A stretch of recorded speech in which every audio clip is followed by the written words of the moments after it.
a a unas charlas que vamos a organizar del área de hematopatología de la Universidad de Antioquia. Aquí están las entidades con las que yo estoy vinculado, la Facultad de Medicina en el Departamento de Patología y LIME, que es una unión temporal entre la IPS universitaria y la Facultad de Medicina como laboratorio médico especializado. Y ayudas diagnósticas URA. Este es un curso que estamos creando con Cristian. Cristian es un patólogo de Medellín, un compañero, Cristian David Quintero. Tengo que agradecer al grupo de Brasil porque ellos, el grupo del profesor Osley en Piracicaba, porque ellos escanearon las láminas. Es el curso que durante más de 10 años todos los residentes han visto y están agrupados por lesiones reactivas, después vienen los linfomas de Hodgkin, después vienen linfomas B de bajo y alto grado y finalmente están los linfomas T. Tratamos de colocar los casos más importantes o más relevantes. Pueden cacharrearlos. Aquí, como ustedes ven, estaría al lado izquierdo. Pueden ver que está la entrada a Pad Presenter, es completamente libre. Ahí está pues la entrada y la clave, el usuario y la clave. Y aquí en este link que ya Cristian lo compartió en el chat, pueden entrar directamente a los casos, sino que en este link no están los diagnósticos, estarían acá. Y en este momento estamos creando con Cristian los videos explicativos de cada una de las láminas. En este momento vamos en las reactivas. También nos pueden entrar a cacharrear. Las placas quedaron súper bien escaneadas. Muchas gracias a Felipe Fonseca, que también es de Brasil, de Belo Horizonte, y él nos envió los casos organizados. O sea que detrás de este trabajo hay obviamente mucha gente, como siempre. El enfoque diagnóstico de los linfomas o de las lesiones de los ganglios linfáticos requiere como un conocimiento de todo un aspecto de base que vamos a tratar de ver hoy, desde el origen de los linfocitos B, principalmente hoy que nos compete los linfomas B, hasta los procesos reactivos. Este es el aspecto macroscópico. Desafortunadamente nosotros recibimos pues desafortunadamente digo, desde el punto de vista macroscópico, afortunadamente desde el punto de vista microscópico, pues que recibimos los ganglios siempre adecuadamente fijados en formalina, y estos aspectos que se observan aquí no los vamos a ver habitualmente en los cortes de fijados en formol, pero se ven y son bien interesantes de observar, como vamos a explicar acá cuando las muestras llegan en fresco. Entonces la primera, la A, que es la primera superior izquierda, es un ganglio intraparotídeo, intraglandular. Ahí observan ustedes la parte central o medular del ganglio linfático. Hacia la derecha observamos un ganglio linfático con una expansión de la paracorteza y una coloración parda de una linfadenopatía dermatopática. Justamente debajo, que corresponde a la D, ven unas bandas fibrosas que delimitan nódulos. Esto corresponde. Y una fibrosis de la cápsula corresponde a un linfoma de Hodgkin, esclerosis nodular. Justamente a la izquierda de esa observamos un patrón nodular de una transformación progresiva del centro germinal. También podría corresponder a un linfoma de Hodgkin predominio linfocítico. Y la parte de abajo es una infiltración, como ustedes ven, un reemplazo completamente de todo el ganglio linfático y un aspecto micronodular que corresponde en este caso a un linfoma folicular. Bueno, los compartimentos del ganglio linfático, que hay que conocerlos para saber en qué tanto procesos reactivos como linfomas están aumentados. Entonces, el centro, la imagen del centro que está marcada como C, es un ganglio linfático normal. Las bolitas negras corresponden a los folículos, después viene la paracorteza, la zona medular y sinusoidal justamente debajo de la cápsula. Y aquí está el hilio por donde entra pues el compartimento vascular. Hacia la parte superior izquierda encontramos marcado como A un crecimiento de la zona de la corteza, una hiperplasia folicular. Justamente a la derecha de este encontramos un crecimiento de la paracorteza. Muchos procesos pueden producir esto, como vamos a mirar más adelante. Justamente debajo encontramos una hiperplasia sinusoidal subcortical, como se observa allí, y aquí un crecimiento de la zona medular o de los cordones medulares. Las dos fotografías, microfotografías, la superior izquierda, que es la A, Observamos los compartimentos, los folículos linfoides marcados como F, las áreas sinusoidales y la parte medular. Y justamente debajo de esa imagen, una hiperplasia de la paracorteza. Cuando nosotros vamos a enfocar los linfomas, es muy importante conocer qué es lo que compone un folículo linfoide, porque de allí se van a originar muchos de los linfomas que nosotros vamos a ver de los linfomas B. Entonces, conocer cada una de estas células nos hace, pues, primero enfocarnos bien en el diagnóstico, saber el tamaño de las células, si las células son centrocitos, son centroblastos, y todo el otro componente que hay en un centro germinal normal.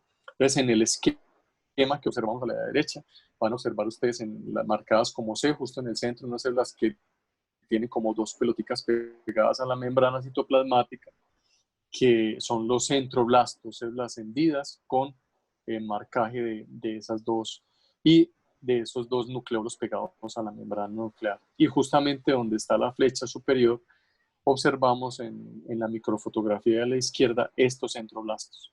También observamos los macrófagos con cuerpos tingibles, estos, y justo en el centro de la microfotografía hay un macrófago con cuerpo tingible. Los centrocitos son los pequeñitos que son abundantes en la fotografía y se observan otras células que son más difíciles de ver con la hematoxilina y eosina, que son las células completamente claras, prácticamente transparentes, representadas con estas flechas largas y que corresponden cuando se hacen marcadores de células dendríticas como CD21, CD23, CD35 a este aspecto estrellado de estas proyecciones de las células dendríticas, muy importantes en la maduración de los linfocitos, como vamos a mencionar más adelante. La imagen de abajo a la izquierda corresponde a un marcador de células dendríticas para observar cómo están completamente interactuando con todos los linfocitos del centro germinal. Y a la derecha, un marcador de las células de la zona del manto, que en este caso las células del manto van a marcar CD5, inmunoglobulina D e inmunoglobulina M. Marcadores del centro germinal que nosotros pues habitualmente hacemos y que nos ayudan a identificar si es un folículo linfoide reactivo, un folículo linfoide neoplásico, serían los marcadores del centro germinal BCL6 y CD10, siendo el CD10 un marcador de citoplasma y el BCL6 un marcador nuclear. Y van a ser obviamente negativos para el BCL2, la siguiente. Estas son aquí vemos las áreas de la corteza medular, los cordones medulares, y estos cordones están conformados, como ven en el esquema, por linfocitos, linfoplasmocitos y plasmocitos, y otras células accesorias que están allí en los sinusoides, marcado como S, ven los sinusoides en la microfotografía de la izquierda. Pasando a la derecha encontramos la paracorteza. La paracorteza, la flecha está señalando un vaso de endotelio alto que se observa en el esquema de abajo, que son unas células específicamente ubicadas en los órganos linfoides y que tienen ese epitelio cúbico. Y lo que lo rodean son linfocitos predominantemente T. Vamos a ver algunos más grandes, como ven en el esquema, que van a ser inmunoblastos, generalmente B. Y vamos a tener otras células accesorias. Aquí ven ustedes en el esquema una célula grande con un núcleo hendido, que la vamos a mirar aquí también en la microfotografía, varias hay de ellas en la parte superior, con ese núcleo y en el centro con un núcleo como hendido, con una hendidura en el núcleo. Estas son células accesorias, tipo células interdigitantes, también del grupo de las células dendríticas. En este caso, en esta imagen lo que vamos a observar es la maduración del linfocito B. Tiene importancia la maduración del linfocito B para la génesis tanto de las leucemias como de los linfomas. Esto es muy importante para nosotros cuando evaluamos los residentes que van a pasar por hemato y los que ya pasaron, pues cuando nosotros evaluamos la maduración de los linfocitos para buscar la presencia de enfermedad mínima residual. Tenemos algunos marcadores que llamamos PAN-B, como CD19, CD22, CD20, CD79, y ustedes ven cómo en las imágenes amarillas esos marcadores van apareciendo a medida que va madurando la célula. Aquí estaría la ProB, que es la más inmadura, con marcadores de inmadurez como el CD34, después adquieren el CD10 y el TDT. Cuando adquieren el CD10 lo llamamos entonces células del grupo PreB, que van hasta acá hasta el final y comienzan a madurar adquiriendo la inmunoglobulina de citoplasma, que está en naranja, y después van a adquirir la inmunoglobulina de IgM de superficie, que está en un naranja más intenso, y finalmente van a adquirir las cadenas ligeras, que ya hablaríamos de una célula B madura. Esto lo vamos a ver aquí en estas imágenes de citometría de flujo. Y lo que observan en estos tres colores, en el color púrpura, el verde y el azul, son los linfocitos. A medida que en el CD45, que es la segunda imagen, van a observar que más hacia la derecha va a estar las células más maduras. Lo que ven en azul es los linfocitos B más maduros. Los verdes son intermedios y los púrpuras, ¿será eso? Púrpura o magenta, no sé. Son los más inmaduros. Entonces esos van a tener CD34 como se ve en esta imagen. Y estas imágenes que ven en la parte inferior, CD10 contra CD20, TDT contra CD10 y CD34 contra CD38, sobre todo el CD10 contra el 20 y el 34 contra el 38, son las imágenes de las curvas de maduración de estos linfocitos. Como ven, los linfocitos más inmaduros, que son los púrpuras, tienen el 10 más fuerte, comienza a ser un 10 más débil y a expresar el 20, o sea que van subiendo. Esos serían los verdes, que serían el estado intermedio, y finalmente las azules, que serían las maduras, que pierden completamente el 10. En el 34 con el 38, que es la imagen de la derecha, van a ver que las células más inmaduras, que son las púrpuras, van a tener ese CD34 y CD38 homogéneo, van a perderlo. El 34 todavía preservan el 38 y finalmente pierden el 38 cuando maduran. Y esto es muy importante porque en estos huecos donde no están las células, o sea, donde ven ustedes las otras células hematopoyéticas que las ven en gris, en esos huecos vamos a encontrar nosotros, por lo general, las enfermedades mínimas residuales de la leucemia, eh, con inmunofenotipos aberrantes. La siguiente, ahí estarían esas curvas de maduración. Esto es también algo importante desde el punto de vista de la génesis de los linfomas. Es un artículo que los residentes, cuando empiezan hemato, le tienen un poquito de pavor, pero no tiene mucha complicación. Pues no tiene mucha complicación desde el punto de vista de la importancia que tiene la génesis de los linfomas. Esta parte es el reordenamiento VDJ. Este reordenamiento de estas zonas, variable diversidad y de unión de la cadena pesada de inmunoglobulina y de la cadena ligera de inmunoglobulina, lo que va a hacer con estos cortes acá y selección de cada una de estas subregiones es producir finalmente eh, la, la, la cadena de inmunoglobulina. Inicialmente se va a producir una cadena M, ¿cierto? Un receptor de inmunoglobulina M, que va a ser el que va a salir de la médula ósea. Los llamamos células naïf o células vírgenes, porque todavía no han entrado al centro germinal para realizar la hipermutación somática. ¿Qué pasa aquí? Los que cortan y pegan son dos enzimas que se llaman, la RAC1 y RAC2. Esas enzimas recombinasas cortan y pegan, y este es un proceso crítico porque al pegar y cortar, aquí estamos en la parte de la inmunoglobulina pesada que se encuentra en el cromosoma 14, al cortar y pegar pueden cortar y pegar otras regiones de otros cromosomas, y esto es fundamental para el origen de las translocaciones que van a estar implicadas en los linfomas. También más adelante vamos a ver que en la hipermutación somática hay otra enzima que es la AID, o la de aminasa activada, que de citosina o de citidina, que lo que hace es eh, hacer la hipermutación somática, pero también participa en el proceso de switching que se hace en el centro germinal, que es cuando ya está maduro el receptor, cambiar la parte de la cadena pesada, la cambian de inmunoglobulina M por inmunoglobulina G, inmunoglobulina A o inmunoglobulina E. En ese proceso de switching o en ese proceso de hipermutación, pues se van a producir también origen de los linfomas, tanto la translocación que involucran el cromosoma 14 como la 14-18, 11-14, 8-14, del linfoma de Burkitt, Manto y linfoma folicular o linfoma difuso de células grandes con doble o triple translocación, también estaría el CEMIC y DSL2, pues estarían estas enzimas, tanto la RAC como la de aminasa, implicadas en la linfomagénesis. En esta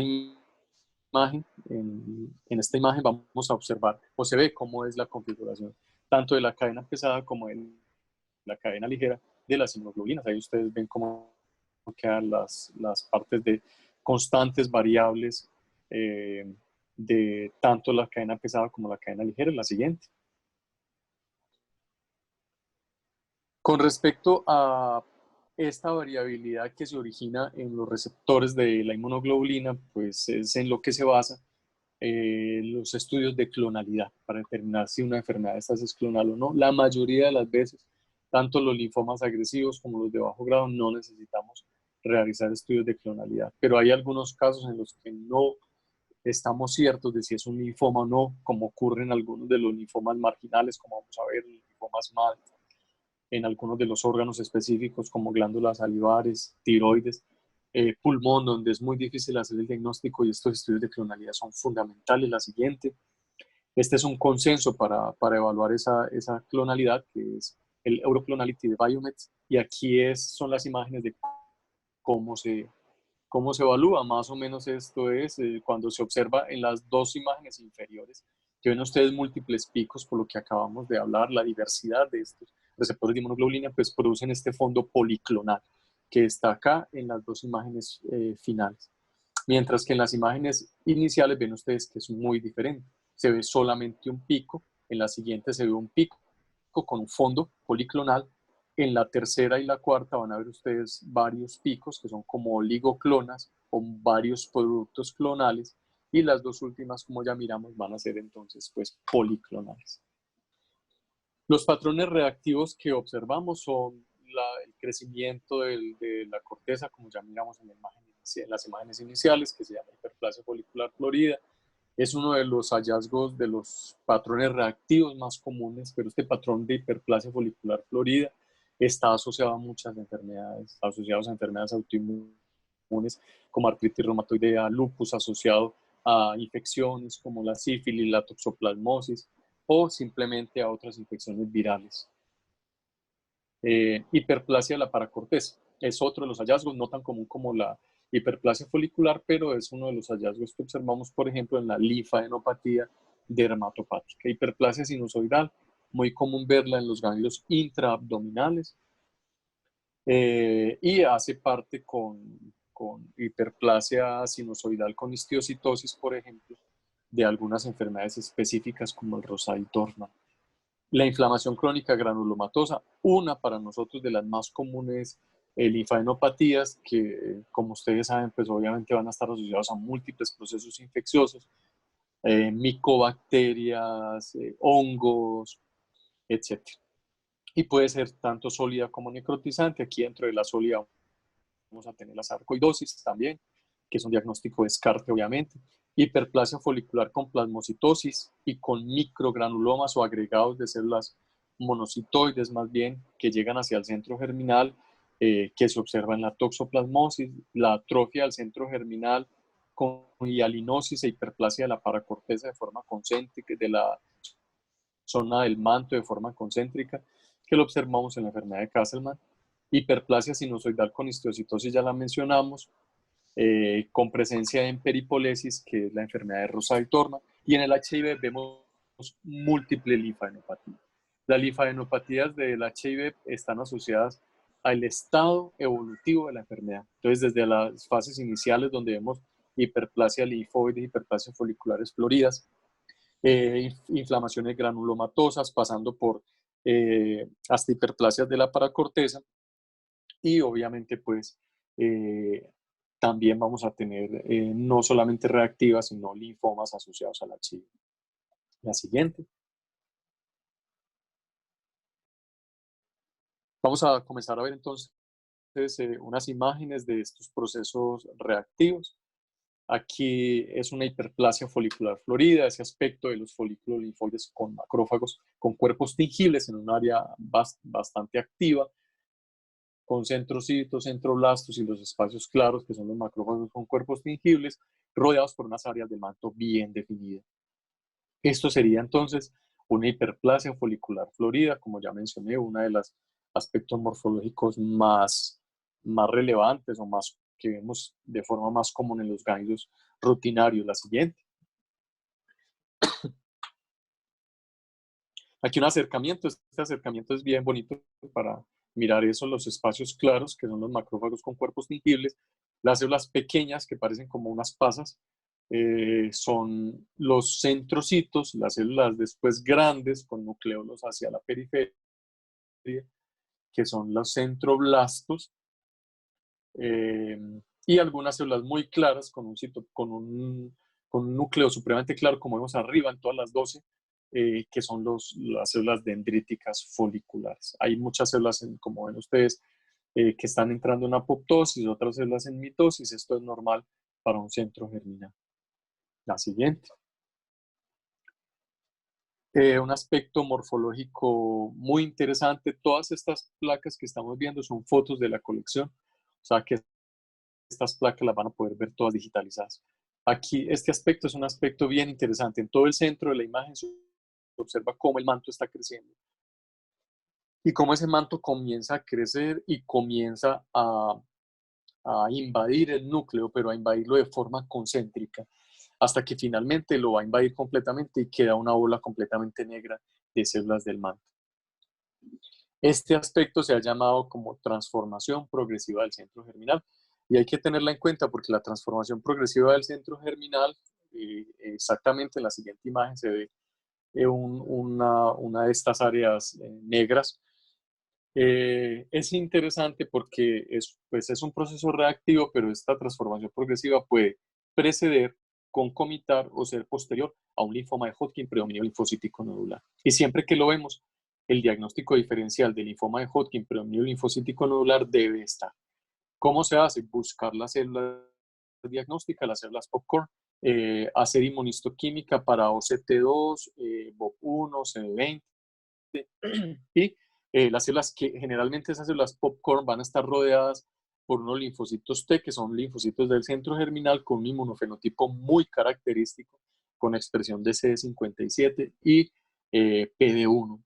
Entonces serían como las claves para hacer la búsqueda y el diagnóstico diferencial del LP Hodgkin la siguiente. La hiperplasia de la paracorteza o el crecimiento de la paracorteza, como se ve en esta imagen, tiene un aspecto moteado, es un aspecto claro. Ustedes ven que hacia la parte inferior izquierda se observa un folículo residual y que se observa desde este aumento, se observa un pigmento café o un pigmento pardo. Ese aspecto claro va a estar rodeado por los histiocitos que hay allí, las células interdigitantes, y las células oscuras pues van a ser predominantemente los linfocitos T de la paracorteza. La siguiente. Vamos a mirar un acercamiento de esta imagen y aquí vamos a ver con mayor detalle la presencia de ese pigmento pardo, que es el pigmento melánico que va a estar migrando desde la superficie de la piel. Y es importante mencionar que estas linfadenopatías dermatopáticas, muchas veces llamamos al médico a preguntarle si el paciente tiene algo en la piel y nos dicen que no. Entonces, hay que saber que esta linfadenopatía se puede producir mucho tiempo después, semanas o incluso meses, después de que se produjo la dermatosis. Entonces, eso hay que tenerlo en cuenta. También importante que se puede ver hiperplasia de la paracorteza con depósito de pigmento no pardo, sino completamente negro o incluso de algunos colores en los pacientes que tienen tatuajes en la piel. La siguiente. Es una imagen interesante esta, es una imagen de un ganglio linfático con arquitectura completamente distorsionada, la presencia de este material vacuolado, claro, prácticamente transparente, que no toma el pigmento. Células gigantes multinucleadas, como ven ustedes en muchas partes de acá. En la siguiente vamos a ver un acercamiento. Y estas células obviamente van a estar fagocitando un material que es el que está llegando al ganglio linfático. En este caso, es una paciente con una prótesis mamaria de silicona rota y con rompimiento también de la cápsula. Entonces, este material migra hacia el ganglio linfático. La siguiente. Este es un caso bien interesante. Lo que más llama la atención acá es la hiperplasia sinusoidal. O sea, el crecimiento de los sinusoides están completamente distendidos, ocupados por histiocitos. La siguiente. Vamos a ver un acercamiento de esta imagen y aquí vamos a observar la imagen que es característica y que hace el diagnóstico, descrita en 1969 por ambos, el doctor Juan Rosay y el doctor Dorman. Entonces se llamó la enfermedad de Rosay-Dorman.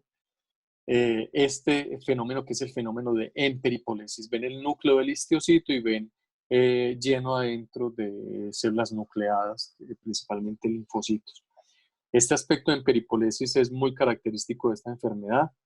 Es importante esta enfermedad porque produce masas, generalmente cervicales, pero pueden ser en otra ubicación, son generalmente niños. Entonces el diagnóstico diferencial es muy importante porque se piensa clínicamente en un linfoma. Además que el paciente puede tener síntomas de como fiebre, sudoración. Entonces, claro, los médicos, el cirujano, el pediatra, el oncólogo, siempre van a estar pensando, como es obvio, porque esta es una enfermedad rara, en un linfoma y predominantemente en un linfoma de Hodgkin. Y cuando vemos este aspecto, pues es un aspecto muy característico, llama la atención inmunistoquímica, que estas células van a tener marcadores de histocitos como el CD68-PGM1, pero también van a adquirir de forma como expresión aberrante el S100 que haría el diagnóstico. Diagnóstico diferencial importante, la histocitosis de células de Langerhans por la expresión del S100, y hay que hacer siempre CD1A o langerina para descartar el diagnóstico de histiocytosis de células de Langerhans. Ustedes ven aquí, pues obviamente, que no se ven eosinófilos, que sería otra de las cosas que también ayudaría para hacer el diagnóstico diferencial. La siguiente. Aquí también para ver más en peripolesis, para que no se les olvide la siguiente. Bueno, una enfermedad bien bonita desde el punto de vista histológico, que es la enfermedad de Castleman. Esta enfermedad fue descrita por el doctor Castleman en 1950 y describió un grupo de pacientes que tenían también lo mismo que estábamos hablando ahorita en el Rosay-Dorman, pacientes que tenían grandes masas, con sospecha clínica de linfoma, pero cuando veían la histología, pues este era el aspecto que observaban. Como ven ustedes en la foto central, se observa un folículo con un centro germinal prácticamente atrófico, con una forma concéntrica en la zona del manto, y observan cómo hay una hialinosis alrededor de todos los vasos, incluso los vasos que entran al centro germinal. Ese aspecto es el aspecto característico del tipo esclerosis hialina. Esta enfermedad se divide en unos subtipos histológicos y en unos subtipos clínicos. El subtipo histológico sería la esclerosis hialina, que es esta. El otro sería el plasma celular, que es donde vemos abundantes células plasmáticas entre los folículos, eh, y una mixta que combinaría las dos. Desde el punto de vista clínico, se divide en localizada y sistémica. La localizada es generalmente un solo ganglio, una sola masa, y el paciente con la resección de esa lesión puede llegar a la curación. En la localizada, la variante histológica que predomina es esta, mientras que en el generalizada o de múltiples localizaciones, pues predomina la plasmocelular o la mixta. También importante, después, muchos años después, se demostró que en algunos pacientes, sobre todo los pacientes HIV, estaba implicado el virus del herpes tipo 8, que está implicado también en el sarcoma de Kaposi. Interesante que ya hay un grupo de linfomas que se originan en esta enfermedad, que tienen una forma plasmablástica, están asociados al virus del herpes tipo 8. Incluso en estos pacientes se puede encontrar Epstein-Barr. Y como dice el profe Pileri, esta enfermedad, diciéndole una vez a un paciente que con esta enfermedad, le decía, esta enfermedad puede ser benigna o puede ser maligna, en el sentido de que esta enfermedad puede simplemente ser localizada, tener con la resección del ganglio, o si es una enfermedad sistémica, el paciente puede tener muchos síntomas, compromiso sistémico, y el paciente requiere incluso quimioterapia. Vamos a la siguiente. El famoso mecanismo de la linfomogénesis. Vamos a la siguiente. Este es un artículo muy importante que está en el New England Journal, ya decantado por muchos años, que explica los linfomas agresivos de forma pues, principal, pero que también tiene aquí explicación de los linfomas de bajo grado. Esta imagen muestra en la parte izquierda todos los mecanismos que están en el centro germinal.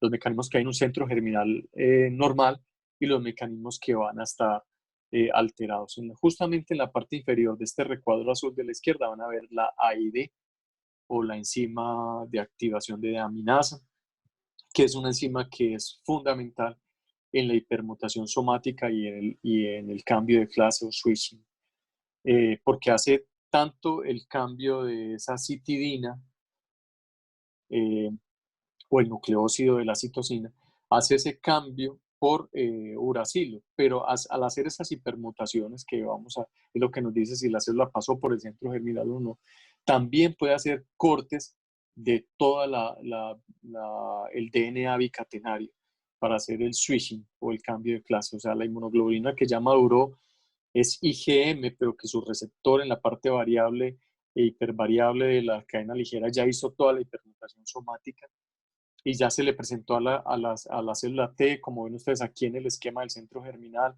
a la célula dendrítica folicular, a la célula T, y le dijo, sí, ese antígeno efectivamente es específico y es altamente adherente. Esta célula puede seguir su proceso de maduración hacia centrocito y hacia las células de memoria. Pues en ese momento se hace el switching y ya cambiaría de esa IgM a IgG, IgA, IgE, dependiendo de lo que se necesite.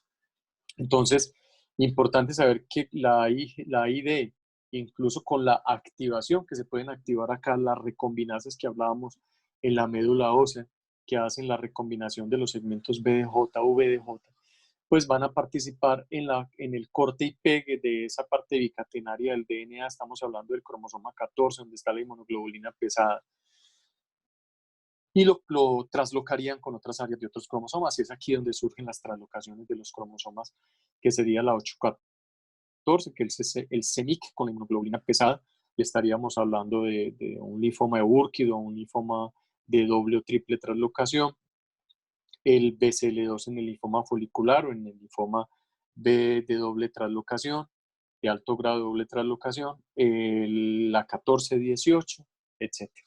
Y vamos a tener muchas mutaciones en muchos genes, como el CEMIC, el IRF4, el BLIN, el BCL6, el BCL2, que también van a participar en la linfomagénesis. En la parte superior, no sé, el color era como naranja claro, será, están de dónde se origina cada uno de estos linfomas B, y esto es importante porque hablamos del origen del centro germinal, o sea, las células que ya fueron sometidas al contacto con el antígeno, y hablaríamos del linfoma de Burkitt, los linfomas difusos del centro germinal, el linfoma folicular, los que ya pasaron por el centro germinal, hablaríamos de los linfomas de la zona marginal, linfomas linfoplasmocíticos, y los que ya están activados, los que ya están maduros hacia células plasmáticas, pues obviamente el linfoma linfoplasmocítico, mieloma múltiple, y justamente un paso antes, porque se frena este paso de maduración hacia célula plasmática, los linfomas difusos eh, con, eh, con genotipo activado. Y estos del genotipo activado van a tener una activación constitutiva del factor nuclear kappa beta, que es algo muy importante, no solo para la sobrevida del paciente, sino en este momento para blancos terapéuticos. En la parte inferior tendríamos los linfomas que no están en el paso por este centro germinal, que los llamamos originados en las células naïf, que sería el linfoma del manto y el linfoma, la leucemia linfoide crónica, o linfoma linfocítico de células pequeñas. Y ellos se dividen ahora en este momento en dos, en los que sí pasaron o sí tuvieron contacto con el centro germinal y otros que no. Entonces aquí hay en este momento una discusión y es importante en la LLC porque es pronóstico y terapéutico saber si esa inmunoglobulina está hipermutada o no mutada para definir tratamiento y pronóstico del paciente. La siguiente. Esto pues es una imagen aumentada de lo mismo, básicamente interesante aquí, de fuera de lo que ya dijimos, pues aquí en la parte inferior izquierda, en la parte inferior derecha, ver que todo este mecanismo molecular del IRF4 es el mecanismo que lleva la maduración hacia célula plasmática. Y es el que va a estar activado tanto, el que va a estar presente tanto en las células que van hacia un linfoma difuso con patrón activado o hacia los mielomas, la siguiente.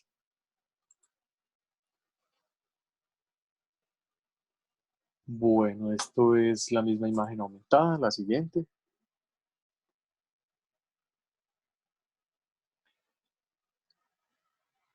Bueno, el hermoso receptor de células B con las cadenas pesadas de la inmunoglobulina, las cadenas ligeras, los otros factores que están adheridos, el las otras subunidades que están adheridas, CD79 alfa, CD79 beta, el CD19 y todos los otros quinasas y factores de transcripción. Aquí, qué importante, este es un factor, un receptor normal y toda la señalización intracitoplasmática normal.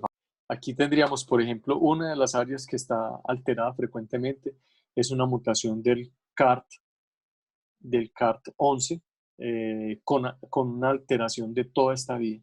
La vía del factor nuclear kappa beta está implicada en muchos de los linfomas, tanto B como linfomas de Hodgkin como neoplasia de células plasmáticas.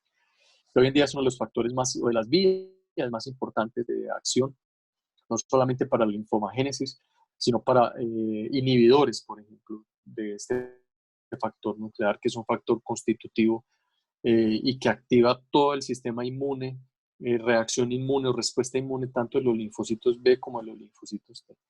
Es una proteína supremamente importante, tanto para la respuesta inmune, y su activación de forma constitutiva va a ser muy importante para la linfomagénesis. Ahí ya inhibidores del factor nuclear kappa beta, y una de las sustancias o de los medicamentos más conocidos que actúan inhibiendo el inhibidor del factor nuclear kappa beta que está adherido a él, y que se necesita que se libere ese factor inhibidor para poder que él se active y entre al núcleo y haga toda su acción nuclear, pues se hace en el proteosoma. Entonces los inhibidores del proteosoma, como está señalado aquí en la imagen superior de donde está el factor nuclear kappa beta, los inhibidores del proteosoma, como el bortezomib, tienen una importancia pues en la clasificación del 2016. Está la publicación de Blot, y después la publicación del libro de la OMS en el 2017.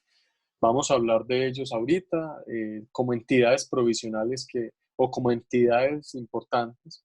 Estaría la linfocitosis B monoclonal. Ya sabemos que esta linfocitosis precede a la leucemia linfoide crónica, que a medida que los pacientes aumentan de edad es más frecuente ver la linfocitosis, y que se divide en este momento en linfocitosis B monoclonales de bajo recuento por debajo de 500 o de alto recuento. Este trabajo de la linfocitosis B monoclonal, el trabajo más grande que se ha hecho en el mundo y las publicaciones más importantes, son del grupo de Salamanca, y lo hizo una colombiana que es Wendy, que hizo el doctorado con este trabajo. Después vemos todos los que tienen compromiso medular y esplénico, que serían los linfomas de la zona marginal esplénica, la tricoleucemia, los no clasificables, que es del de la pulpa roja, la tricoleucemia variante. Estos no los vamos a ver. Solamente vamos a ver de este grupo la leucemia linfoide crónica.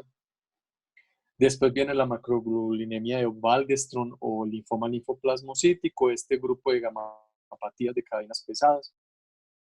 Hacia la derecha vemos la ENGAS o la gamapatía de significado indeterminado, que precede a los mielomas. No todas progresan hacia allá, pero precede a los mielomas.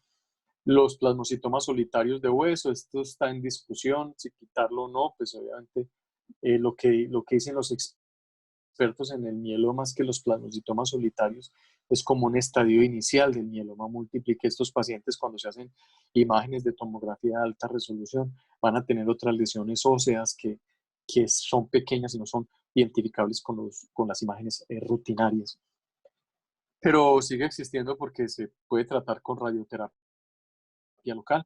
Los plasmocitomas extraóseos, que los tenemos en muchas partes de los tejidos blandos, depósitos de monoclonales de inmunoglobulinas, este linfoma MALT, que es el linfoma asociado, son cosas muy importantes. Sería el linfoma B más común extranodal, que es el gástrico o gastrointestinal.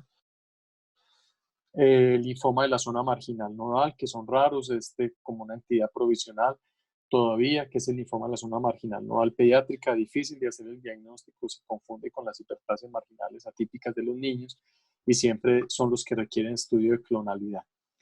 Los linfomas foliculares, de los más comunes con el linfoma linfocítico y leucemia linfoide crónica, los más comunes en los pacientes adultos.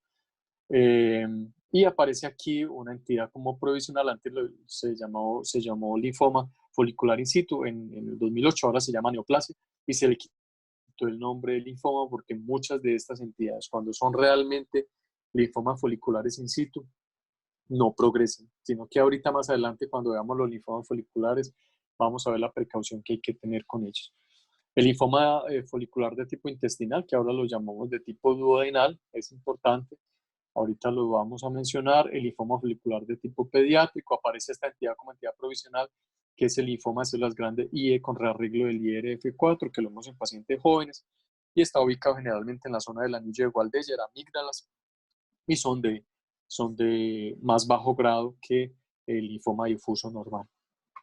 Los linfomas foliculares cutáneos de muy bajo grado, habitualmente con la resección de la lesión de la piel, tiene el linfoma del manto, que son linfomas agresivos, y aparece también lo que antes llamábamos el linfoma del manto in situ como una neoplasia de células del manto in situ. Aquí vemos este hermoso grupo que solamente para mencionarlo, porque lo veremos en la charla siguiente, no sé si hoy nos dé, creo que no, porque es bastante tema, que son los linfomas B difusos de células grandes con todas sus variantes.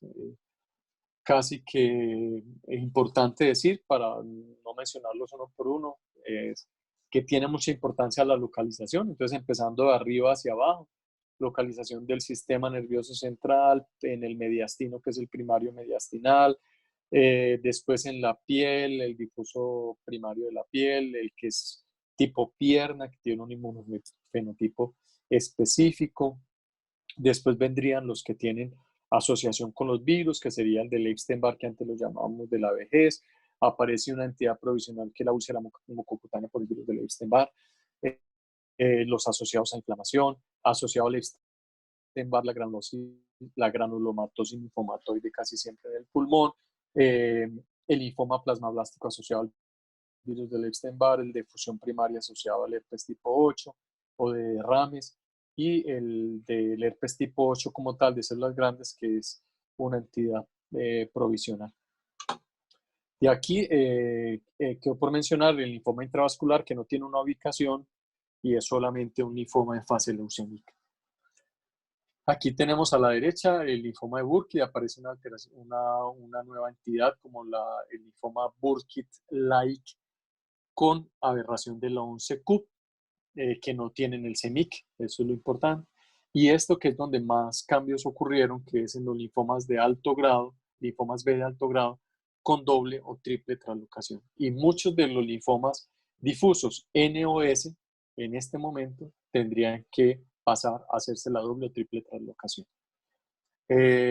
Aquí también faltó por mencionar este genotipo, de decir si es centro germinal o activado, como ya mencionamos en el origen de las células. ¿Qué compartimentos están crecidos o están aumentados en cada uno de los linfomas? Entonces, los compartimentos alterados serían el de la corteza, que lo encontraríamos generalmente en el linfoma folicular, la expansión de la paracorteza, casi siempre en los linfomas T, expansión de la zona medular, expansión de linfomas linfoplasmocíticos o incluso compromisos por mielomas que son raros, y compromiso difuso en los linfomas difusos, leucemia linfoide crónica, MANTA, etc. El tamaño celular es fundamental para nosotros definir cuándo vamos a hablar de un linfoma de bajo grado o vamos a hablar de un linfoma de alto grado. Exacto, entonces es bien importante las células claras, por eso escogí esta imagen porque hay muchas. Las células que se ven como eosinófilas son las células, los histiocitos. El núcleo de un histiocito lo consideramos como un tamaño mediano. Entonces, todas las células que son iguales o mayores al tamaño de un núcleo de un histiocito, en linfomas lo consideramos como un linfoma de células grandes. Ah, pero no acaba de decir que es mediano. Sí, por eso.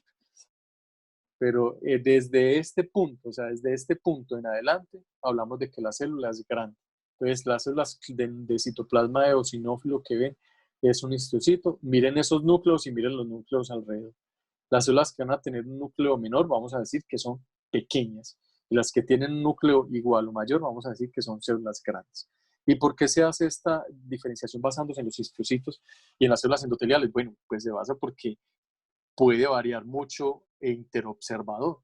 O sea, una persona puede mirar y decir, este linfoma me parece de células pequeñas, este linfoma me parece de células grandes. Entonces, teniendo una célula como las células endoteliales o como los histocitos, partimos de un tamaño nuclear definido para partir hacia pequeña o hacia grande. Claves diagnósticas para los linfomas. Entonces, la presencia de fibrosis siempre es importante.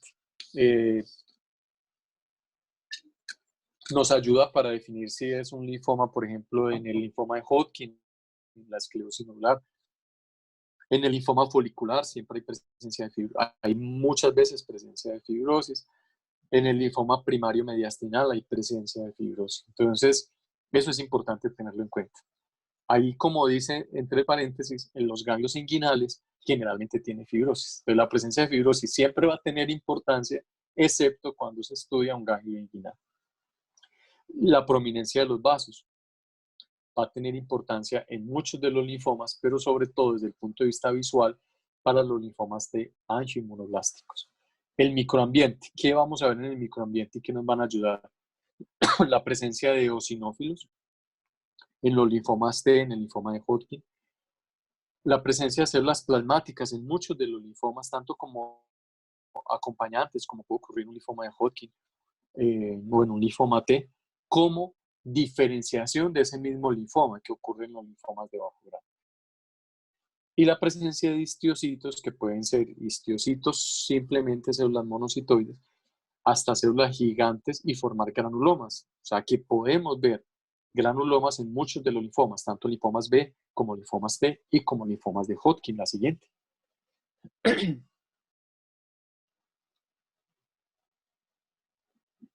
Bueno, este grupo que vamos a mencionar serían entonces los linfomas de bajo grado, y en este grupo de los linfomas de bajo grado, ¿qué características esta subdivisión de grupo la hizo el doctor Lenert en la reunión de Kiel en Alemania, y él fue el primero que habló de esto? Existen unos linfomas que son de bajo grado y unos linfomas que son de alto grado. Esto fue decantado en la clasificación de la OMS del 2001 y ha persistido hasta ahora. Entonces, son linfomas que tienen una enfermedad de largo tiempo, de evolución, generalmente con sobrevidas altas. Pueden ser nodales o extranodales, como se ven acá, y dentro de estos, y pueden tener circulación de linfocitos neoplásicos, como ocurre en este grupo que ven aquí: leucemia linfoide crónica, tricoleucemia, linfoma plasmocítico, los marginales, etc. Vamos a la siguiente. Los patrones morfológicos de los linfomas van a tener unos patrones nodulares, unos patrones difusos. El patrón nodular o pseudonodular lo vamos a ver en este grupo: leucemia linfoide crónica, linfoma o linfoma linfocítico de células pequeñas, el folicular, algunos marginales nodales. Y los patrones difusos también en la LLC. Algunos de los foliculares pueden tener patrón difuso, pero es mucho más raro. Vamos a la siguiente. Y vamos a comenzar entonces con la leucemia linfoide crónica o linfoma linfocítico de células pequeñas. Es uno de los linfomas más comunes de los pacientes adultos mayores. Por lo general se presenta o como una fase leucémica, o sea, con presencia de linfocitosis absoluta, que debe ser por encima de 5.000, compromiso del vaso, compromiso de la médula ósea, la sangre periférica ya la mencionamos, y pueden o no tener compromiso ganglionar. ¿Qué define el compromiso ganglionar? Bueno, primero el estadio de la enfermedad, y segundo, que las leucemias linfoides crónicas no todas se tratan en los primeros estadios de la enfermedad. Pero cuando los pacientes tienen compromiso de ganglio linfático, siempre se trata. Entonces aquí observan ustedes el componente: unos linfocitos pequeños, que serían linfocitos, todos son neoplásicos, serían linfocitos B pequeños. Después vienen unas células intermedias de un tamaño ligeramente mayor, con nucleolos visibles. Y después vienen unas células mucho más grandes, como la que ven aquí en el centro, y otra más abajo, que se llaman los parainmunoblastos.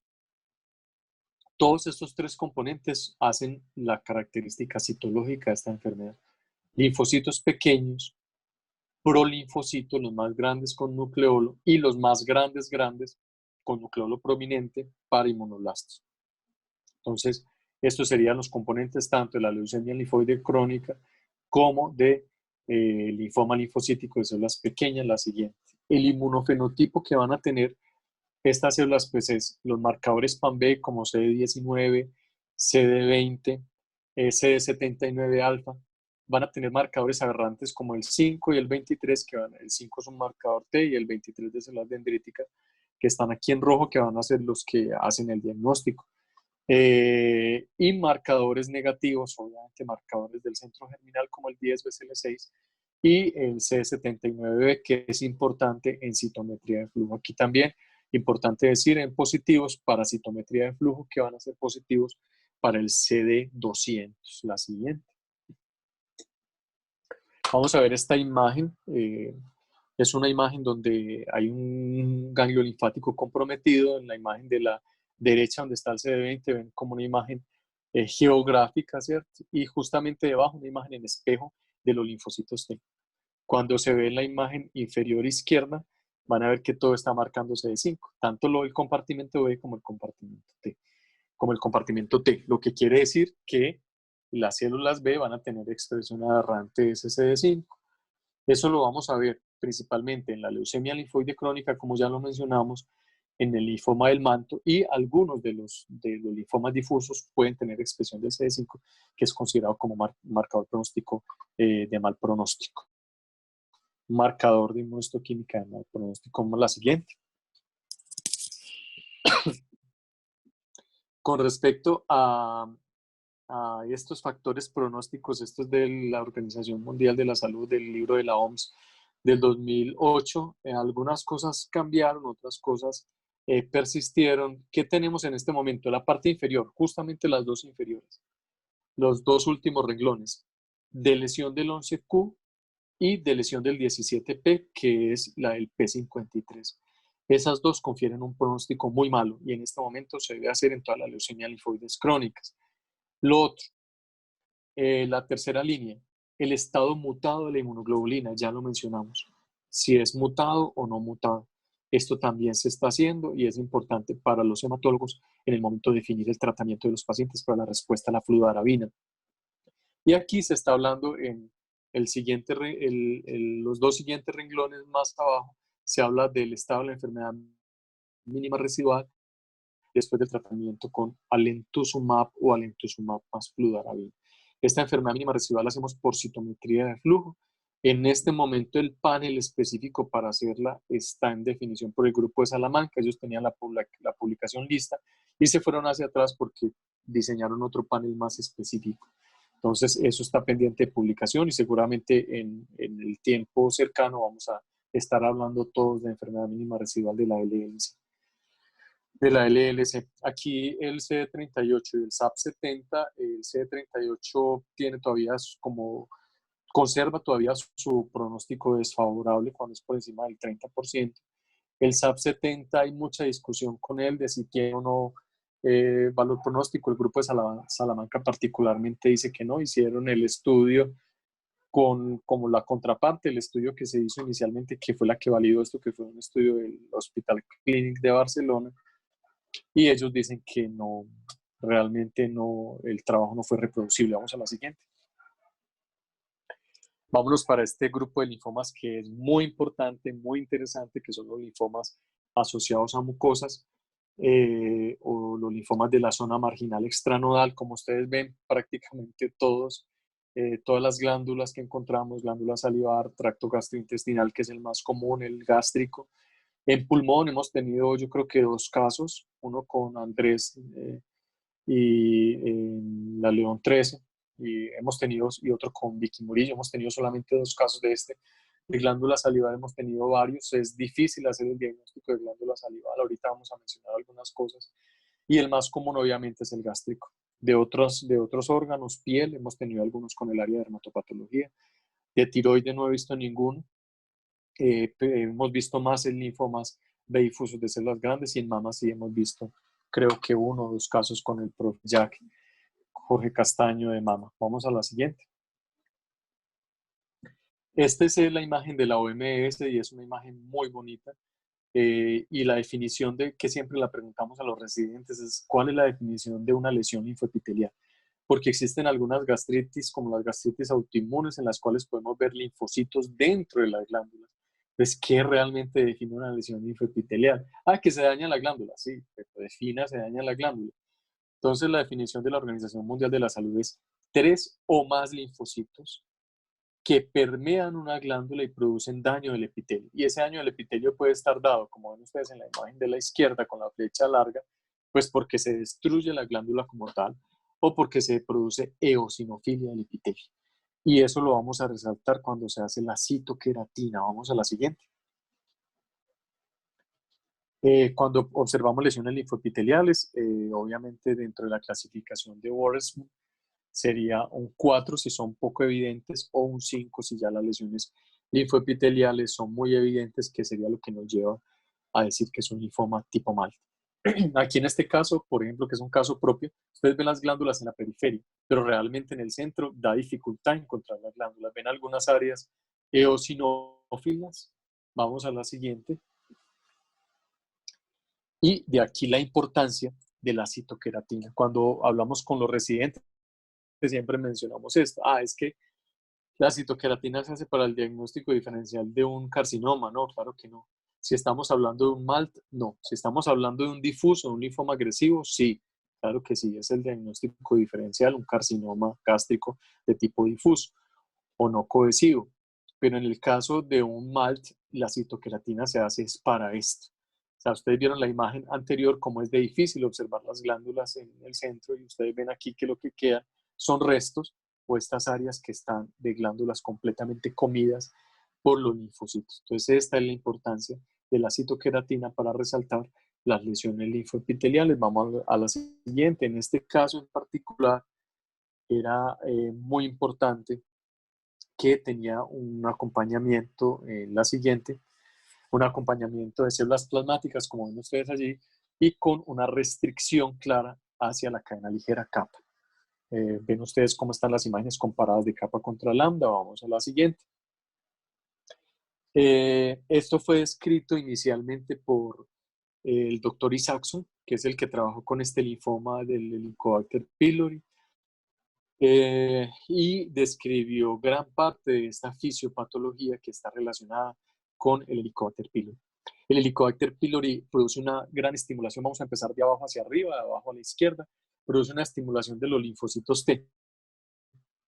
Esos linfocitos T van a hacer una sobreestimulación del receptor de células B y se va a producir, como ustedes vieron ahorita en la imagen del receptor de células B, todos los factores de transcripción que van hacia el núcleo y que van a producir, pues obviamente, la síntesis, etcétera, estimulación de esa célula. En ese proceso de estimulación se van a comenzar a producir algunas alteraciones de mutaciones, de translocaciones, que van a hacer que esa clona comience a evolucionar. Y vámonos directamente a la imagen de arriba. Tanto la imagen de la 1, 14, 14, 18 como la 11, 18, pero sobre todo la 11, 18, nos van a decir que cuando el paciente ya presenta estas translocaciones, el paciente, miren ustedes acá cómo está tachado el receptor, ya no necesita el estímulo del receptor. O sea, que ya no necesita el receptor no necesita el estímulo de la célula T. Entonces, esto es muy importante. ¿Por qué? Porque el tratamiento del linfoma MALT se basa en la erradicación del Helicobacter pylori en los estadios iniciales. Pero si el paciente ya tiene estas alteraciones citogenéticas, sobre todo la 11-18, que es la más común, ese paciente no va a responder a la erradicación del Helicobacter pylori. Y en este momento, desde el principio del diagnóstico del linfoma MALT, nosotros siempre recomendamos hacer la 11-18, porque si está, el paciente no va a responder.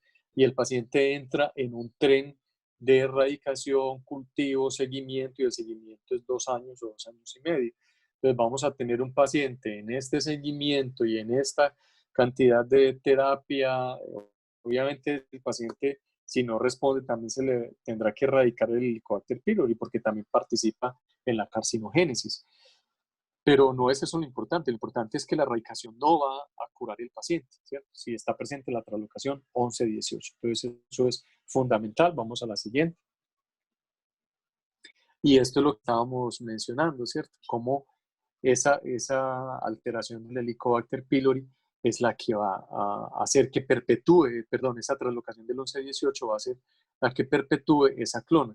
Y esta clona va a seguir un proceso evolutivo con otras alteraciones citogenéticas, alteraciones epigenéticas, translocaciones, mutaciones, que van a llevar a que un linfoma MALT asociado al Helicobacter pylori, si no se trata, si sigue allí, si persiste, va finalmente a transformarse en un linfoma agresivo tipo difuso células grandes. La siguiente. Hay varias formas de evaluar el seguimiento, nos llegan de estas biopsias, pues no digamos que todos los días, pero llegan frecuentemente para evaluación.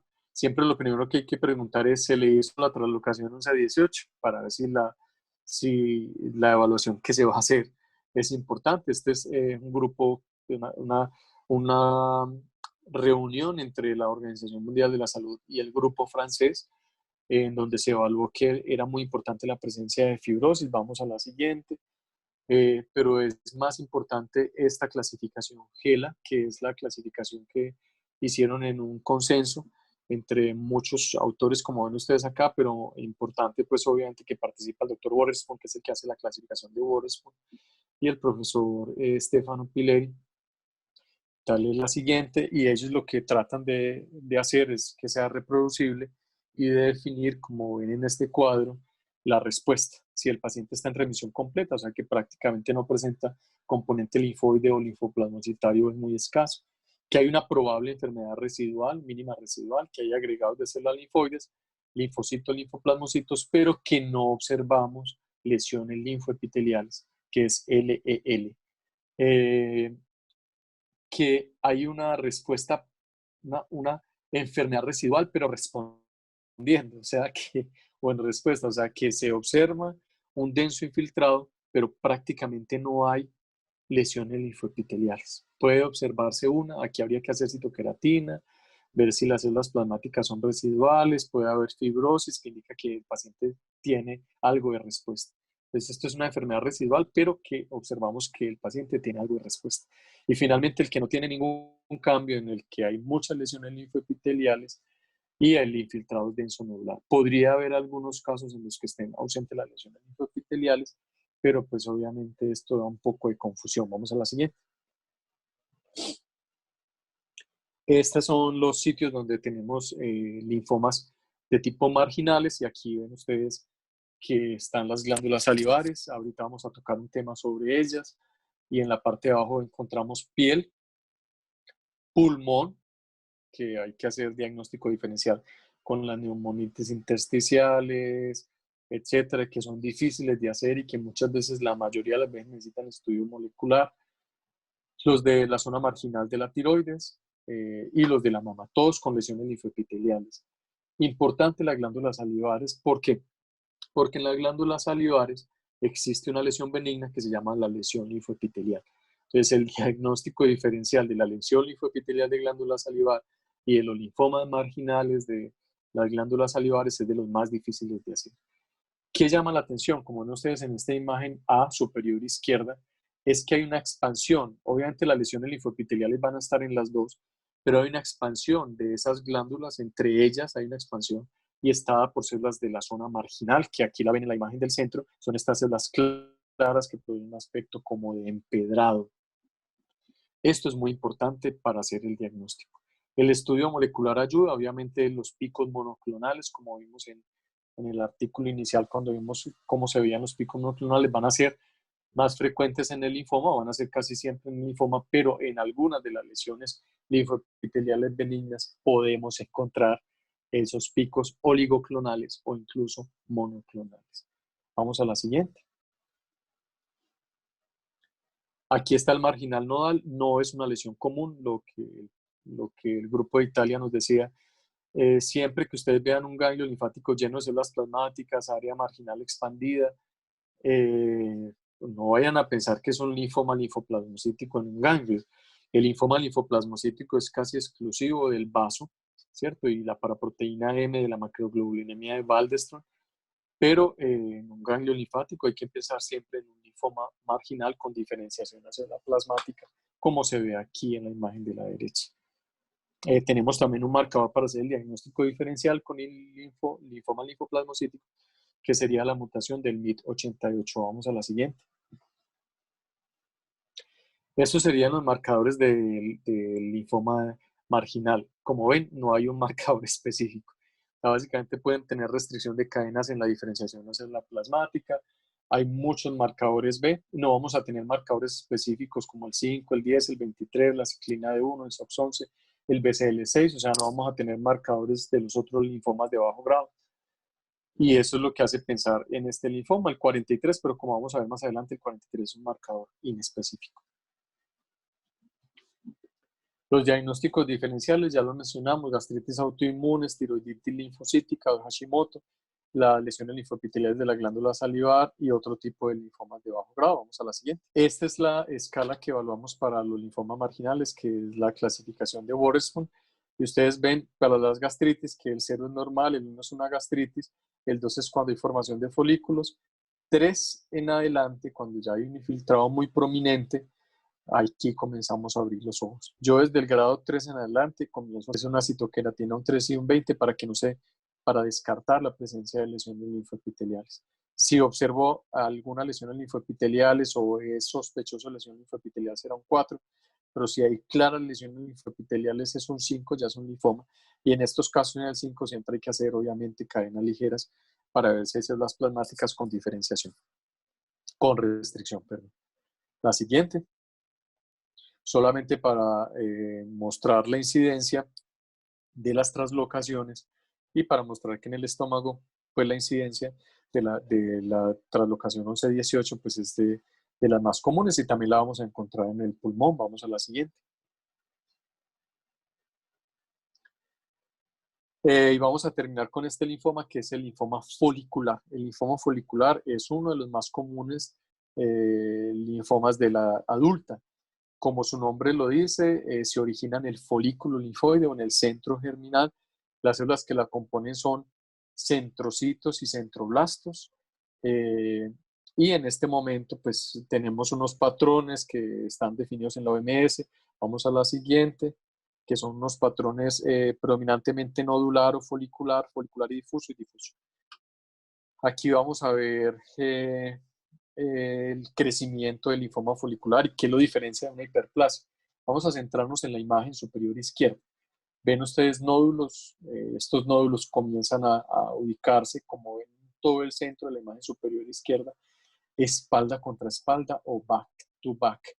O sea que la zona del manto se hace tan delgada y la zona de la paracorteza está tan infiltrada que prácticamente no queda espacio. Entonces un folículo queda casi que adosado al otro. ¿Cómo va a estar constituido? Vamos a la imagen inferior izquierda. Va a estar constituido por centrocitos y centroblastos. Ahorita los vamos a ver en otras imágenes. Y no vamos a observar macrófagos con cuerpos tingibles, como ustedes ven en todas las 4 imágenes. El patrón inferior derecho es un patrón que ven como de núcleos irregulares. Se ha llamado también como un patrón folicular invertido. Aquí en la parte de arriba superior derecha ven ustedes un patrón vagamente nodular. Cuando uno hace la inmunohistoquímica se resalta realmente todos los nódulos que hay porque son nódulos muy pequeños uno cerca de los otros. Vamos a la siguiente. Es el 20% de los linfomas en general y está en la 6ª década de la vida. Un poco mayor los hombres que las mujeres. Vamos a la siguiente. Compromete muchos órganos. Principalmente es de ganglios linfáticos, pero se puede encontrar en muchas partes. Y es muy frecuente encontrar el compromiso de médula ósea en el linfoma folicular, sin que esto cambie el diagnóstico. Vamos a la siguiente. Cambia el pronóstico, perdón. Las características clínicas son generalmente ganglios linfáticos que han aumentado su crecimiento lentamente en el tiempo, que han perdurado, y que comienzan a aparecer más ganglios. Pueden tener esplenomegalia, ya que hablamos de la médula ósea, que hasta el 70% de los pacientes tienen compromiso de médula ósea. Vamos a la siguiente. La morfología ya la mencionamos, son nódulos de diferentes tamaños, pero son menos variables que los de la hiperplasia folicular. Van a estar juntos unos de los otros, espalda contra espalda. La zona del manto está o muy adelgazada o prácticamente ausente. La pérdida de la polarización, o sea que la zona de centrocitos hacia un lado y centroblastos hacia otro, zona clara y zona oscura, van a estar perdidas. La ausencia de macrófagos con cuerpos tingibles por lo general está perdido. Y pueden haber algunas áreas difusas, ahorita vamos a mencionar esto. En este patrón difuso, que es cuando hay menos del 25%, Es importante que en estos casos hacer la translocación 14-18 siempre debe ser un patrón de bajo grado, o sea, predominantemente centrocitos. ¿Por qué? Porque aquí se pierden las células dendríticas foliculares, que nosotros las hacemos para resaltar las áreas nodulares. Entonces, si usted ve un patrón difuso, hay pérdida de las células dendríticas foliculares, pero el patrón citológico no es de bajo grado, sino que hay predominio de centroblastos, esto ya no es un folicular, esto es un linfoma difuso. Entonces hay que tener mucho cuidado con esto. Cuando hablamos de linfoma folicular difuso, tiene que ser siempre un bajo grado, o sea, un grado 1 o 2. Vamos a la siguiente. El compromiso de médula ósea es bien, bien importante, ya lo mencionamos. Se puede ver desde un patrón nodular, como la imagen de la derecha, hasta patrones paratraveculares, que son muy comunes. El patrón paratrabecular también se puede ver en la leucemia linfoide crónica, pero es muy común en el folicular. ¿Qué marcadores va a tener? Pues marcadores B, obviamente, pero van a tener los marcadores del centro germinal, el 10, BCL6 y la expresión del BCL2. Vamos a la siguiente.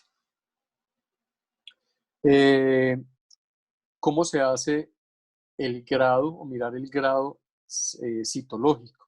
Esto es lo que define la OMS y lo que lo definió como bajo grado o alto grado. Ven que el 1 y el 2 están en bajo grado y que el 3A y 3B está en alto grado. El número de células dendríticas, el número de centroblastos se cuenta. Yo básicamente lo cuento si es menor de 15 o mayor de 15 para definir si es de bajo o alto grado, porque definir entre el 1 y el 2 no cambia ningún patrón, no cambia nada ni en el pronóstico ni en el tratamiento del paciente. Se cuentan 10 campos de alto aumento de 40X, 10 centro germinal, 10 nódulos, y se divide por 10. O sea, contó por 10, divide por 10. Entonces, si le da más de 15 es alto grado y si le da menos de 15 es bajo grado. Vamos a la siguiente. En esta imagen vamos a ver eso representado en imágenes. Vamos a empezar de arriba hacia abajo.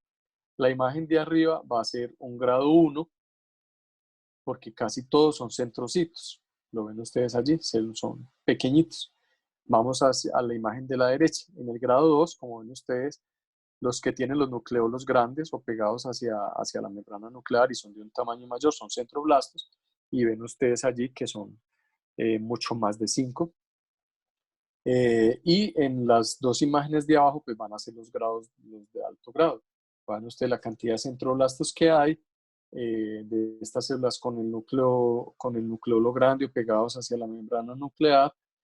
Pero también observamos centrocitos, o sea, los linfocitos pequeños de perfil nuclear irregular, mientras que en el de la derecha prácticamente no se observan centrocitos y eso es lo que configura un grado 3B. Es muy importante en el 3B siempre hacer células dendríticas foliculares porque muchos de los 3B ya tienen áreas de linfoma difuso y eso hay que reportarlo porque tiene implicaciones en la terapia del paciente. Vamos a la siguiente.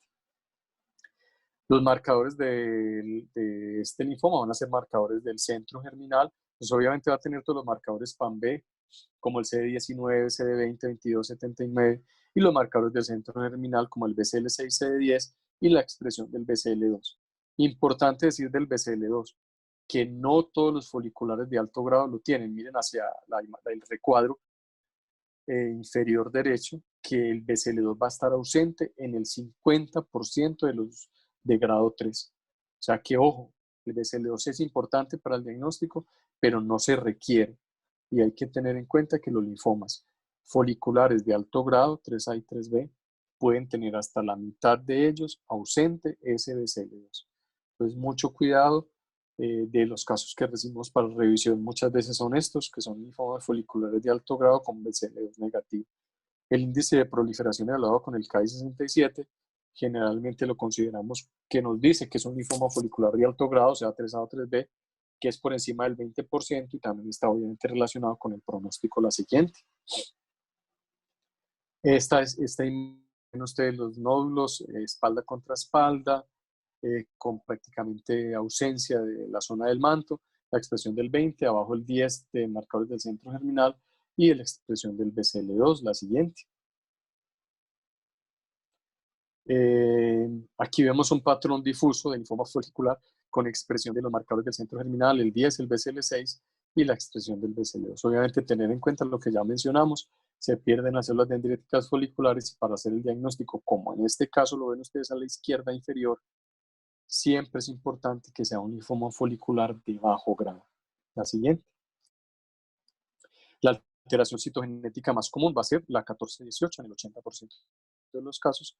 Si bien hay otras, la más importante es la del 14-18, que es la inmunoglobulina cadena pesada en el 14 y la del BCL2 en el 18. Y ven ustedes que hay otras anormalidades como rearreglos del BCL2, BCL6, etcétera. La siguiente.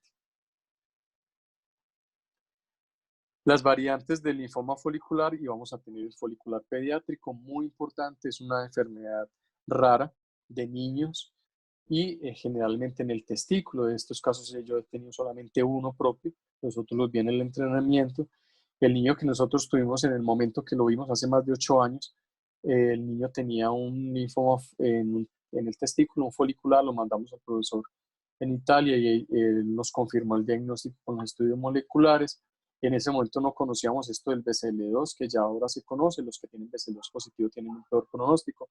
En ese momento los casos que eran menos de una veintena reportados, se decía que eran todos de muy buen pronóstico por lo general, resecando el testículo, el paciente se curaba, nuestro niño recayó varios años después, ya era un adolescente, se recibió en otro centro, una cuña del testículo, lo volvimos a ver con la compañera del otro sitio, de las Américas, y era un folicular con compromiso del otro testículo.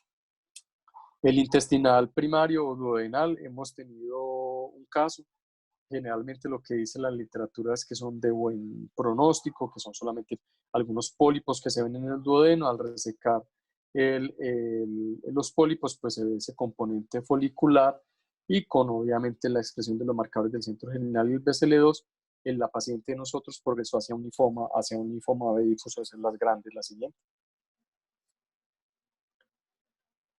El testículo ya lo mencionamos y aparece aquí lo que antes llamábamos linfoma folicular in situ, ahora como neoplasia folicular in situ.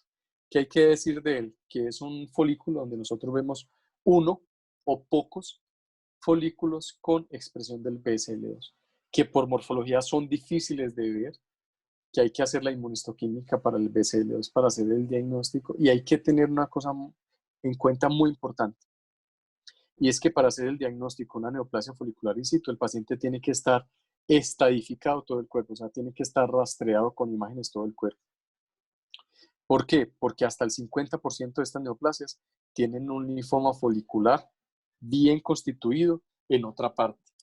O sea que, ojo, que se hace el diagnóstico de una neoplasia folicular in situ por el ganglio que estamos viendo, pero en otro ganglio que el paciente tiene, intraabdominal, retroperitoneal, etcétera, puede tener el linfoma folicular bien constituido. Entonces, mucho cuidado con hacer este diagnóstico sin que el paciente esté bien estadificado. Y esto lo aprendí yo en el entrenamiento con una interconsulta que llegó de otra hematopatóloga al instituto donde yo estaba y la paciente falleció. El paciente tenía efectivamente en un ganglio inguinal una neoplasia folicular in situ, pero tenía dentro del abdomen retroperitoneal una masa gigante donde tenía linfoma folicular y probablemente una progresión a un linfoma más agresivo. Entonces, mucho cuidado con este diagnóstico sin tener una adecuada estadificación del paciente. Vamos a la siguiente. Aquí van a ver ustedes la imagen de esto y son algunos folículos en los que puede pasar desapercibido. Aquí ven ustedes los folículos reactivos y aquí ven ustedes en la imagen central donde están los folículos comprometidos. Vamos a la siguiente. ¿Dónde puede estar el compromiso por un linfoma folicular? Y vemos en esta imagen que prácticamente en todas partes. Tenemos imágenes de la mama, la conjuntiva, el duodeno, la parótida, el recto estómago, piel, vaso, ileón terminal, o sea que en muchas partes. Vamos a la siguiente. Una nueva entidad descrita, en esto ha trabajado mucho Luis Colomo y este tipo de linfoma nos lo enseñó Cata Franco, que trabajó y estudió con Luis Colomo en Barcelona, y es este tipo de linfoma folicular que es generalmente de hombres ubicados en la región inguinal, que son grandes masas y que son BCL2 negativo porque no tiene la translocación 14-18, tienen expresión del CD23, van a tener marcadores del centro germinal, obviamente, y la translocación, la alteración que tiene es la del 1p36, o sea que es importante tenerlo en cuenta. No es una neoplasia común, aunque Cata nos comentaba que tenían, pues que obviamente como es un centro de referencia había visto muchos casos. Vamos a mencionar solamente algunas cosas de citometría de flujo, la siguiente.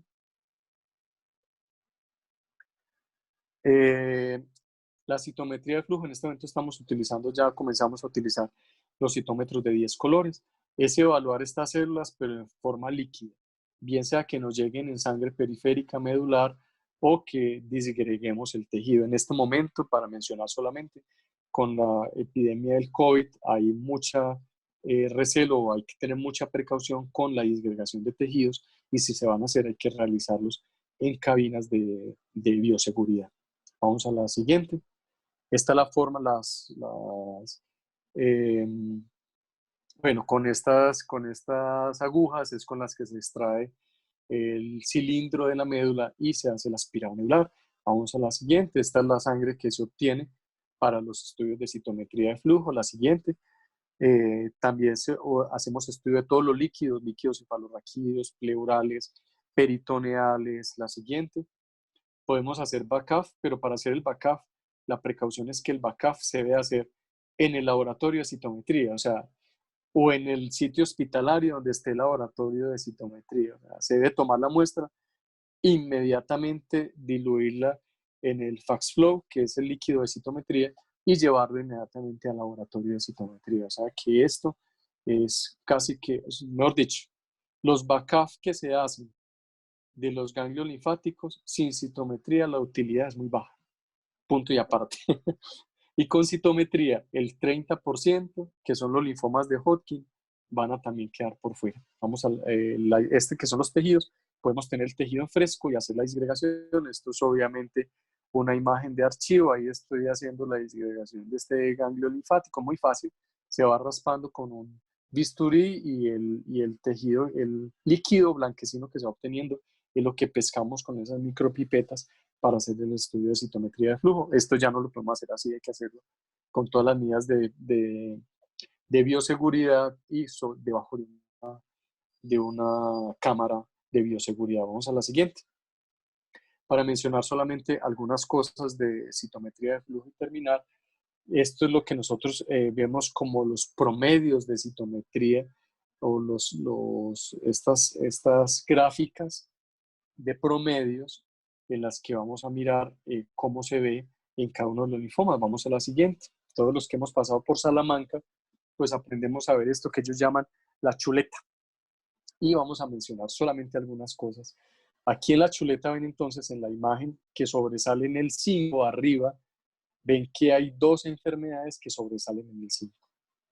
Si miramos abajo, vamos a ver que es la CLL o la leucemia linfoide crónica, y el linfoma de células del manto. Esas serían las que tendrían el CD5 positivo. El 19, como ustedes ven, va a ser positivo en todas, pero hay unas que tienen un poco más o un poco menos. Vamos a ver la que tiene un poco más. La que tiene un poco más de CD19 está como HCL, que es la tricoleucemia, la leucemia de células peludas.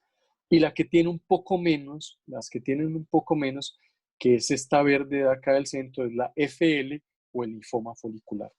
Entonces, si bien todas tienen el 19, es importante saber que unas van a ser brillantes como la tricoleucemia y unas van a ser débiles como el linfoma folicular. El 38 de ustedes que es variable, que la LLC generalmente es negativa, pero que cuando está positiva es un marcador pronóstico adverso. Los foliculares vamos a tener 10 negativos o 10 positivos y va a ser positivo tanto en el folicular como en el linfoma de Burkitt. Vamos al siguiente. Aquí en la chuleta vemos el CD20, lo mismo que estábamos, muy parecido a lo que estamos viendo en el CD20. Vamos a ver que hay una que es brillante, esta naranja, que sale, que es la HCL, la tricoleucemia o la de células peludas, y hay una que está muy negativa, o sea, que está por debajo del promedio de las otras, que está en la CLL, que es la leucemia linfoide crónica, donde el CD19, el CD20, perdón, es heterogéneo, incluso puede ser negativo. El CD45 ya lo vamos a mencionar, es positivo en todos. El CD23, miren que hay una que sobresale, que va a ser la CLL o la leucemia linfoide crónica. El 10 ya lo mencionamos, que sería en el Burkitt, en el linfoma difuso CD10 positivo y en el linfoma folicular. ¿Qué pasa con el 45? Todas van a ser positivas. Entonces, ¿para qué es importante? Es importante.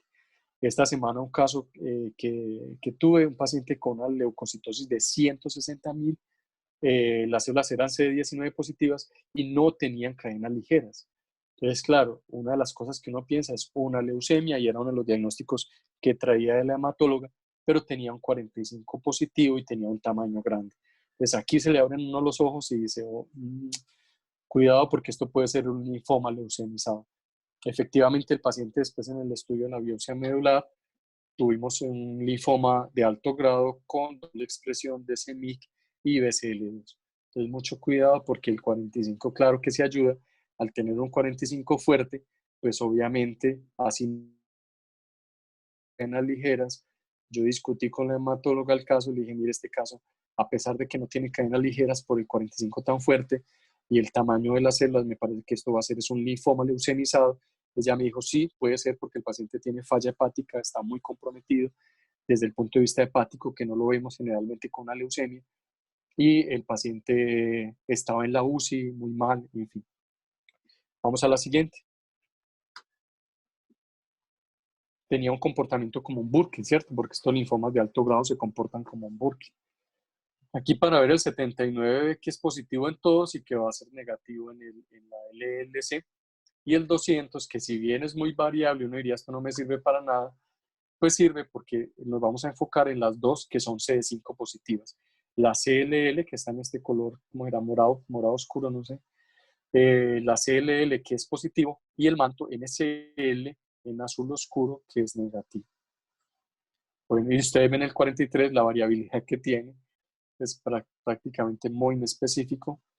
Y con esto terminamos los linfomas de bajo grado individual para el pronóstico del tratamiento de ellos. Es una pregunta muy interesante y probablemente muchos de los linfomas de bajo grado comiencen a preguntar en un poco tiempo de enfermedades mínimas residuales de nueva generación, ¿cierto? Estamos hablando ya en este momento de enfermedades mínimas residuales en las leucemias, en los mielomas, pero la next generation de la enfermedad mínima residual, que estamos hablando de adquisiciones de más de 4 o 5 millones de eventos por cada tubo, que estamos empezando a hacer en leucemias linfoblásticas o haciendo ya en leucemias linfoblásticas y que es indicativo ya hacerlo en el mieloma. Esta pantallazo, para que le tomen un pantallazo, una imagen a los que llegaron de pronto cuando ya habíamos empezado, que es la entrada al curso digital. Aquí ven ustedes el usuario, hematopatologiauda@gmail.com y la clave la que ven allí, para comenzar a observar las placas digitalizadas que nos hicieron el favor de digitalizar en Brasil con el profesor Slay en Piracicaba y que nos la mandó Felipe Fonseca. Y es un curso que me ha ayudado a construir Cristian Quintero y que aquí él creó a la derecha este ingreso directo donde ustedes entran directamente a estas imágenes digitales sin necesidad de entrar por el hematopatología, por el PAD Presenter con el usuario y la clave. Pero aquí no aparecerían los diagnósticos, aparecen allí en el PAD Presenter con el usuario y la clave, pero estamos en este momento creando y subiendo, ya hemos creado todas las reactivas con los videos explicativos de cada una de las reactivas y vamos a empezar con los linfomas. No sé, Judy, si ya alguno de ellos tiene preguntas o si no No, para hay ya. una anotación de la doctora Catalina que dice, quiero decir que podemos ver neoplasia folicular in situ y que en otro lado haya otro linfoma no folicular. Me ha tocado ver. Ok, perfecto. Muchas gracias a Katica por la... Hay varios pues para los de otros países y los residentes, hay varios hematopatólogos en el curso, ahí vi a Catalina, Vanessa, Cristian, Ricardo, no sé si Rocío alcanzó a entrar.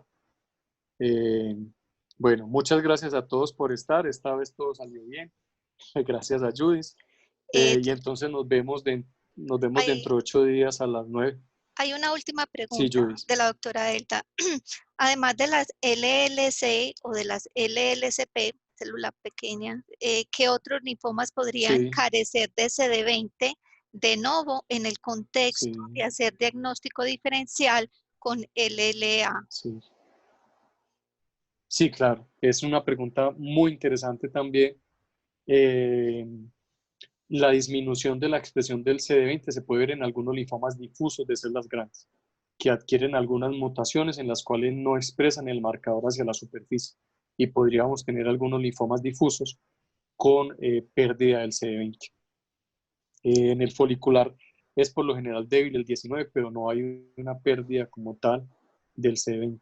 No sé si algunos de los citometristas que hay, que aquí tenemos varios, está Chelita de Santander, de Cúcuta, y tenemos varios citometristas. Si alguno ha visto pérdida del CD20 en alguna de las otras neoplasias linfoides B maduras.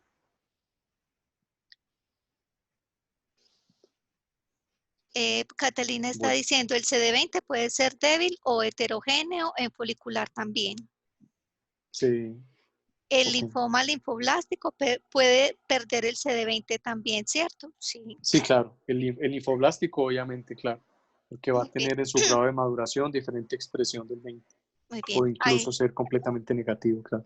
Hay otra pregunta. ¿Por qué la OMS utiliza localización como criterio de clasificación para algunos linfomas? Sí, claro. Desde el 2008 y desde el 2008, desde el 2008 y ahora claramente en el 2017 o en el 2016, la ubicación tiene importancia primero porque define tratamientos y porque básicamente yo creo que porque define tratamientos y se constituyen en enfermedades particulares. Entonces, por ejemplo, un linfoma primario B primario de célula grande primario del sistema nervioso central no responde a la quimioterapia sistémica o uno testicular. ¿Por qué? Porque muchos de los medicamentos que se utilizan de quimioterapia no pasan la barrera hematoencefálica o la barrera hematotesticular. El linfoma mal siempre tiene que tener por definición destrucción del componente epitelial, preguntan por acá también. Quería aclarar era que el CD19 es el que puede ser heterogéneo en el folicular. Que había escrito el 20, pero era el CD19 Ok, sí. y también en el linfoplasmocito. También es una aclaración que es importante con respecto a los linfoblásticos.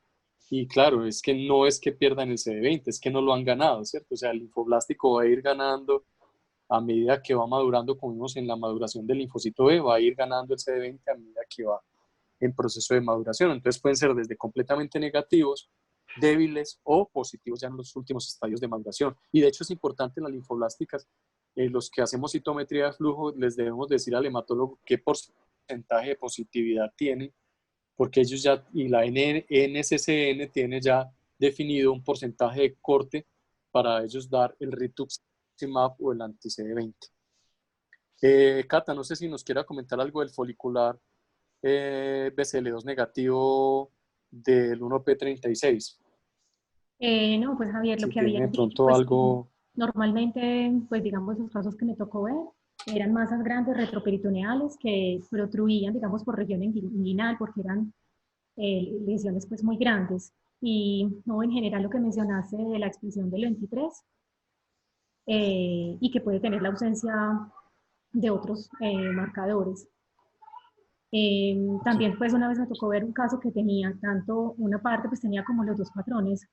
Con el FISH pudimos ver que tenía de lesión de 1P36 y otras de las células tenían 14-18. Eso fue pues un caso muy interesante porque no era inguinal, tenía otra localización y tenía las dos alteraciones. Claro.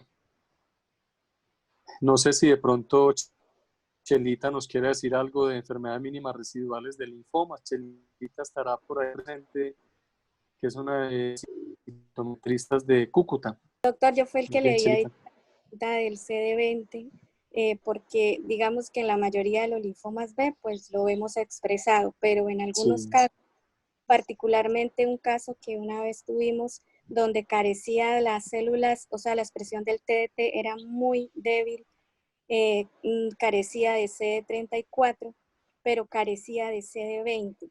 ¿sí? Y no tenía expresión de cadenas livianas de superficie. Entonces el diagnóstico diferencial con el linfoma fue un poco difícil, pero el comportamiento clínico fue de un linfoma.